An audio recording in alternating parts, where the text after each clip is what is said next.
ಇತ್ತೀಚೆಗೆ ತುಮಕೂರಿನಲ್ಲಿ ನಡೆದ ಕಾಂಗ್ರೆಸ್ ಸರ್ಕಾರದ 3 ವರ್ಷಗಳ ಸಾಧನಾ ಸಮಾವೇಶದಲ್ಲಿ ತಹಶೀಲ್ದಾರ್ ಮಂಜುನಾಥ್ ರವರಿಗೆ ಮುಖ್ಯಮಂತ್ರಿ ಸಿದ್ದರಾಮಯ್ಯನವರು ರಾಜ್ಯ ಮಟ್ಟದ ಪ್ರಶಸ್ತಿಯನ್ನ ನೀಡಿ ಗೌರವಿಸಿದ್ದಾರೆ. ಮಂಜುನಾಥ್ ರವರು ತುಮಕೂರು ಜಿಲ್ಲೆಯ ಗೃಹ ಸಚಿವರಾದ ಡಾಕ್ಟರ್ ಜಿ ಪರಮೇಶ್ ರವರ ಕ್ಷೇತ್ರ ಕೊರಟಗೆರೆ ತಾಲೂಕಿಗೆ ತಹಶೀಲ್ದಾರ್ ಆಗಿ ಬಂದು ಸುಮಾರು 2 ವರ್ಷ 6 ತಿಂಗಳುಗಳಾಯಿತು. ಈ ಅವಧಿಯಲ್ಲಿ ತಹಶೀಲ್ದಾರ್ ಮಂಜುನಾಥ್ ರವರು ಜನಸ್ನೇಹಿಯಾಗಿ ಉತ್ತಮ ಕೆಲಸ ಮಾಡಿ ಸಾರ್ವಜನಿಕರಿಗೆ ಸ್ಪಂದಿಸುತ್ತಾ ಕಂದಾಯ ಇಲಾಖೆಯಲ್ಲಿ ಅತ್ಯುತ್ತಮ ಕೆಲಸ ಮಾಡಿ ಜನ ಮನ್ನಣೆಯನ್ನ ಪಡೆದಿದ್ದಾರೆ.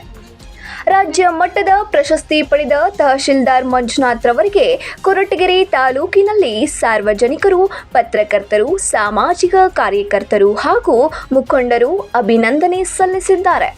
ತಹಶೀಲ್ದಾರ್ ಮಂಜುನಾಥ್ ರವರ ಸೇವೆ ಕೊರಟಗೆರೆ ತಾಲೂಕಿಗೆ ಹೀಗೆಯೇ ಮುಂದುವರಿಯಲಿ ಎಂಬ ಆಶಯ ಸಾರ್ವಜನಿಕರದ್ದಾಗಿದೆ.